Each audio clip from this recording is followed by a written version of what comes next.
Hello, അസ്സലാമു അലൈക്കും.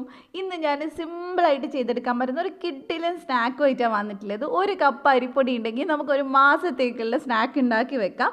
അത് നമുക്ക് പെട്ടെന്ന് ഉണ്ടാക്കിയെടുക്കാൻ പറ്റും, വലിയ മെനക്കെടൊന്നും ഇല്ല. അതുപോലെ തന്നെ നല്ല ടേസ്റ്റി ആയിട്ട് നല്ല ക്രിസ്പി ആയിട്ടുള്ള ഒരു സ്നാക്കാണ്. ഇത് നമുക്ക് എങ്ങനെ ചെയ്യുന്നതെന്ന് നോക്കാം. അപ്പോൾ ആദ്യം തന്നെ ഞാനിവിടെ ഒരു കപ്പ് വെള്ളം ചൂടാവാൻ വെച്ചിട്ടുണ്ട്. അതിനകത്തോട്ട് ആവശ്യത്തിന് ഉപ്പിട്ടിട്ട് നമുക്കിതൊന്ന് തിളപ്പിച്ചെടുക്കണം. ഒരു കപ്പ് പൊടിക്കാണ് നമ്മൾ ഒരു കപ്പ് വെള്ളം എടുക്കുന്നത്. അപ്പോൾ അത് നന്നായിട്ട് തിളക്കുന്ന സമയത്ത് നമുക്ക് തീ ഒന്ന് ലോ ഫ്ലെയിമിൽ വെച്ച് കൊടുക്കണം. അതിനുശേഷം നമുക്ക് ഇതിനകത്തോട്ട് പൊടി ചേർത്ത് കൊടുക്കാം. വറുത്തതോ വറുക്കാത്തതോ ഏത് അരിപ്പൊടി ആയാലും കുഴപ്പമില്ല. ഒരു കപ്പാണ് നമ്മൾ ചേർത്ത് കൊടുക്കുന്നത്. ചേർത്തിട്ട് നമുക്ക് പെട്ടെന്ന് തന്നെ മിക്സ് ചെയ്തെടുക്കണം. കാരണം നമുക്ക് ഇതിനകത്തൊന്ന് വാട്ടിയെടുക്കണം. നമ്മൾ സാധാരണ പത്തിരിയൊക്കെ ഉണ്ടാക്കിയെടുക്കില്ല, അതുപോലെ നമുക്ക് ഇതിനകത്തൊന്ന് കുറച്ച് നേരം ഒന്ന് വാട്ടിയെടുക്കണം. 1 മിനിറ്റ് ഒന്നും വേണ്ട, അതിന് താഴെ മതി. ഇനി നമുക്കിതൊന്ന് ഒരു 30 സെക്കൻഡ് ഇതൊന്ന് അടച്ച് വെക്കാം. അതിനുശേഷം നമുക്ക് തീ അങ്ങ് ഓഫ് ചെയ്യണം. 30 സെക്കൻഡൊക്കെ മതി, 1 മിനിറ്റിന് താഴെ മതി. എന്നിട്ട് നമുക്ക് ഓഫ് ചെയ്തതിന് ശേഷം ഒരു 5 മിനിറ്റ് കഴിഞ്ഞിട്ട് വേണം ഇതൊന്ന് തുറക്കാനായിട്ട്. അപ്പോഴേക്ക് നന്നായിട്ട് പൊടി വെന്ത് കിട്ടും. അപ്പോൾ ഇനി നമുക്കിതൊന്ന് മിക്സ് ചെയ്തെടുക്കാം. ഇപ്പോൾ ഇതിൻ്റെ ചൂട് കുറച്ച് പോയിട്ടുണ്ട്, മുഴുവനായിട്ട് പോയിട്ടില്ല. ഇനി നമുക്ക് ഇതിനെ എടുത്തിട്ട് ഒരു ബൗളിനകത്തോട്ട് മാറ്റാം. ചൂടോടെ തന്നെ കുഴച്ചെടുക്കാൻ നോക്കുക. ചൂടോടെ കുഴക്കുന്ന സമയത്ത് ചൂട് അറിയാണ്ടിരിക്കാനായിട്ട് നമുക്ക് കൈ ഒന്ന് തണുത്ത വെള്ളത്തിൽ ഒന്ന് മുക്കിയെടുത്തിട്ട് കുഴച്ചെടുത്താൽ മതി. നോർമൽ വാട്ടറാണ് കേട്ടോ, തണുത്ത വെള്ളമല്ല. അതിലൊന്ന് മുക്കിയിട്ട് എടുത്താൽ മതി. പിന്നെ ഞാൻ ഇതിനകത്തോട്ട് 1 ടേബിൾ സ്പൂൺ ഓയിൽ ചേർത്ത് കൊടുക്കുന്നുണ്ട്. ഓയിൽ കട്ടിയായിട്ടുള്ള ഓയിലാണ്. അപ്പോൾ 1 ടേബിൾ സ്പൂൺ ഒഴിച്ച് കൊടുത്താൽ മതി. എന്നിട്ട് നമുക്കിത് നന്നായിട്ട് മിക്സ് ചെയ്തെടുക്കാം. ഇനി ഇത് പുട്ടുപൊടി പോലെയാണ് ഇപ്പോൾ ഈ സമയത്ത് ഉണ്ടാവുക. ഇനി നമ്മൾ കുഴച്ചിട്ട് വേണം ഇതൊന്ന് റെഡിയാക്കി എടുക്കാനായിട്ട്. നല്ലോണം പ്രസ് ചെയ്ത് കുഴക്കുമ്പോൾ ഇതെല്ലാം കൂടി നന്നായിട്ട് മിക്സായി വരും. നമ്മൾ ഇടിയപ്പം മാവിൻ്റെ ആ ഒരു പരുവത്തിലായിട്ട് വരും.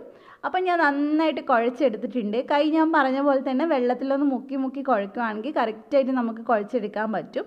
അഥവാ കുഴച്ചിട്ടും വെള്ളം കുറവാന്ന് തോന്നുവാണെങ്കിൽ ഒരു 2 സ്പൂണൊക്കെ ചൂടുവെള്ളം ഒഴിച്ചിട്ടൊന്ന് മിക്സ് ചെയ്താൽ മതി.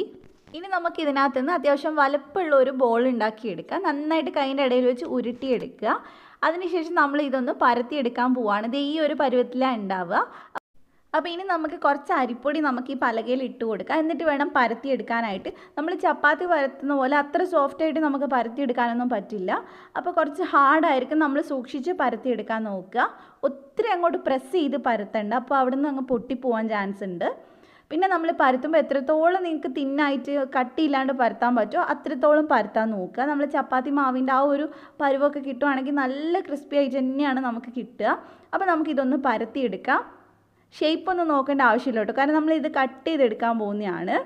അപ്പോൾ നമുക്കൊരു റെക്റ്റാങ്കിൾ ഷേപ്പിൽ ഇതൊന്ന് കട്ട് ചെയ്തെടുക്കാം.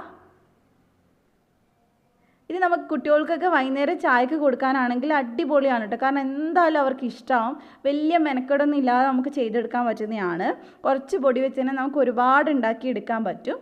അപ്പോൾ ഞാനിതെല്ലാം ഒന്ന് കട്ട് ചെയ്തെടുത്തിട്ടുണ്ട്. ഇനി നമുക്ക് ഇതുപോലെ ചെറിയ ചെറിയ നീളത്തിൽ നമുക്ക് കട്ട് ചെയ്തെടുക്കാം.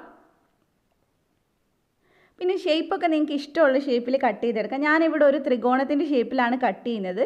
അങ്ങനെ കട്ട് ചെയ്യാനാണെങ്കിൽ ഇതുപോലെ ചെയ്താൽ മതി. അപ്പോൾ നമുക്ക് നല്ല ഈസി ആയിട്ട് ചെയ്തെടുക്കാൻ പറ്റും. നിങ്ങൾക്ക് നീളത്തിൽ വേണമെങ്കിൽ അങ്ങനെയും ചെയ്തെടുക്കാം, കുഴപ്പമൊന്നുമില്ല. ഞാനൊരു ഭംഗിക്ക് വേണ്ടി ആ ഒരു ഷേപ്പിൽ ചെയ്തന്നേ ഉള്ളൂ. അപ്പോൾ ഇതാണ് നമ്മൾ കട്ട് ചെയ്തിട്ടുള്ള ഷേപ്പ്. ഈ ഷേപ്പിലാകുമ്പോൾ കാണാൻ നല്ല ഭംഗി ഉണ്ടാവും. അപ്പോൾ നിങ്ങൾക്ക് ഏതാണോ ഷേപ്പ് വേണ്ടത് അതുപോലെ ചെയ്തെടുത്താൽ മതി. അപ്പോൾ ഇതേപോലെ തന്നെ നമുക്ക് ബാക്കിയുള്ളതൊക്കെ റെഡിയാക്കി എടുക്കാം. അപ്പോൾ ഞാൻ ബാക്കിയുള്ളതൊക്കെ റെഡിയാക്കി എടുത്തിട്ടുണ്ട്. അപ്പോൾ നമുക്ക് ഒരുപാട് ഉണ്ടാവും കേട്ടോ കട്ട് ചെയ്ത് കഴിഞ്ഞാൽ ഫ്രൈ ചെയ്യാനായിട്ട്. ഇനി നമുക്കിതൊന്ന് ഫ്രൈ ചെയ്തെടുക്കണം. അപ്പോൾ എണ്ണ നന്നായിട്ട് ചൂടുള്ളപ്പോൾ വേണം നമ്മൾ ഫ്രൈ ചെയ്യാനായിട്ട്. ഇത് നമ്മൾ ഹൈ ഫ്ലെയിമിൽ വെച്ചിട്ടാണ് ഫ്രൈ ചെയ്യുന്നത്. കാരണം നമ്മളിത് ഒരുപാട് കട്ടിയിലല്ല കേട്ടോ പരത്തിയത്, അതുകൊണ്ട് തന്നെ ഇതിലങ്ങനെ വേവാനൊന്നുമില്ല. നല്ല ക്രിസ്പി ആയിട്ട് കിട്ടാൻ വേണ്ടി ഏറ്റവും ഹൈ ഫ്ലെയിമിൽ വെച്ചിട്ട് ഫ്രൈ ചെയ്തെടുക്കുക. ഇടയ്ക്കിടയ്ക്ക് ഒന്ന് ഇളക്കിയിട്ട് കൊടുക്കുക, പറ്റിയാൽ മറിച്ചിട്ട് കൊടുക്കുക. കാരണം മറിച്ചിട്ട് കൊടുക്കുക കുറച്ച് ബുദ്ധിമുട്ടായിരിക്കും നമ്മൾ കുറേ എണ്ണ ഇടുന്ന സമയത്ത്.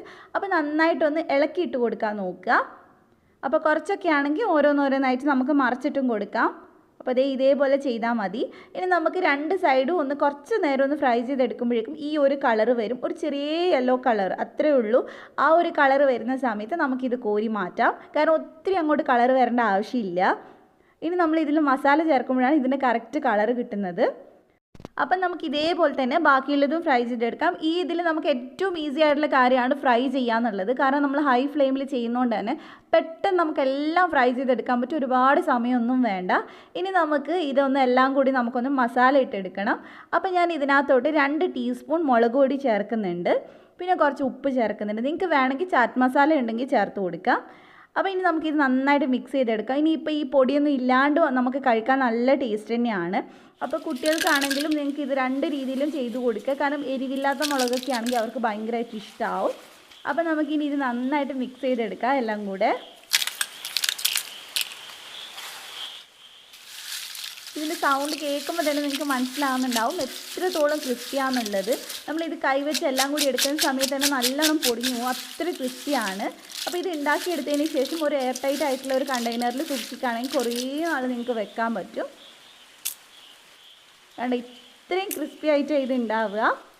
അപ്പോൾ എല്ലാവർക്കും ഈ റെസിപ്പി ഇഷ്ടമായിട്ടുണ്ടാവുമെന്ന് വിചാരിക്കുന്നു. എന്തായാലും ഒന്ന് ട്രൈ ചെയ്യുക, എന്നിട്ട് ഫീഡ്ബാക്ക് പറയാം. നിങ്ങൾക്ക് റെസിപ്പി ഇഷ്ടമായിട്ടുണ്ടെങ്കിൽ ഒന്ന് ലൈക്ക് ചെയ്യുക, ഷെയർ ചെയ്യുക. അതേപോലെ തന്നെ ആദ്യമായിട്ട് എൻ്റെ ചാനൽ കാണുന്ന ആരെങ്കിലും ഉണ്ടെങ്കിൽ ഒന്ന് സബ്സ്ക്രൈബ് ചെയ്യണേ, എന്നിട്ട് ബെല്ലും കൂടെ ക്ലിക്ക് ചെയ്യുക. എന്നിട്ട് അതിൽ ഓൾ എന്നുള്ള ഓപ്ഷൻ ക്ലിക്ക് ചെയ്യുക. എന്നാൽ മാത്രമേ ഞാൻ വീഡിയോസ് വരുമ്പോൾ നോട്ടിഫിക്കേഷൻ വരുള്ളൂ. അപ്പോൾ ഇതേപോലെ തന്നെ മറ്റൊരു കിടുക്കൻ വീഡിയോ ആയിട്ട് ഇൻഷാ അല്ലാഹ് നാളെ 3 മണിക്ക് നമുക്ക് വീണ്ടും കാണാം. Thank you for watching.